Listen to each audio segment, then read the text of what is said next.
So திமுக ஒரு வலுவான கூட்டணியை அமைத்திருந்தாலும் தன்னளவில் கடுமையான ஒரு பிரம்மாண்டத்தை காட்டிக்கிட்டே இருக்குது எல்லா இடங்களுமே. திரு உதயநிதி ஸ்டாலின் தலைமையில் அன்று தமிழக முதலமைச்சர் கலந்து கொண்ட அளவுக்குள்ள நிறைய இளைஞரணி படத்தை பார்த்தோம்.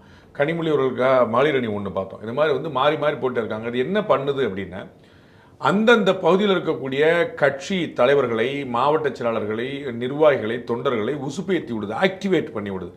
அது அடுத்த ஒரு 50 நாளைக்கு அவங்களுக்கு ரொம்ப குருஷியலான பீரியட் அப்படிங்கும்போது அது ஒரு பெரிய ஒரு ரீஜனரேஷன் கிடைக்குது. அங்கே கூட்டம் பார்த்தீங்கன்னா எல்லாருமே வண்டி ஏற்பாடு பண்ணி சாப்பாடு கொடுத்து போய் மற்ற சமாச்சாரங்கள்லாம் செஞ்சு கொடுத்து தான் கூட்டு வர்றாங்க. அது ஒன்றும் குழப்பம்ல.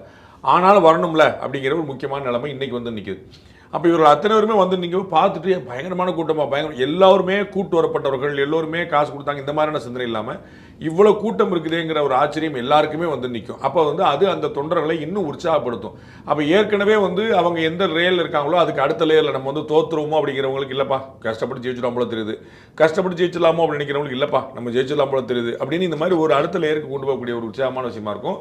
அதை திமுக செஞ்சிருக்கு. தாவேக்காவோ மற்ற கட்சிகளோ அவங்க கூட்டம் நடத்திட்டு இருக்காங்க. தமிழகத்துடைய எதிர்க்கட்சி தலைவர் முன்னாள் முதலமைச்சர் திரு எடப்பாடி பழனிசாமி தொகுதி வாரியாக போயிட்டு இருக்காரு. கிட்டத்தட்ட 195 தொகுதிகளுக்கு போயிருக்காரு.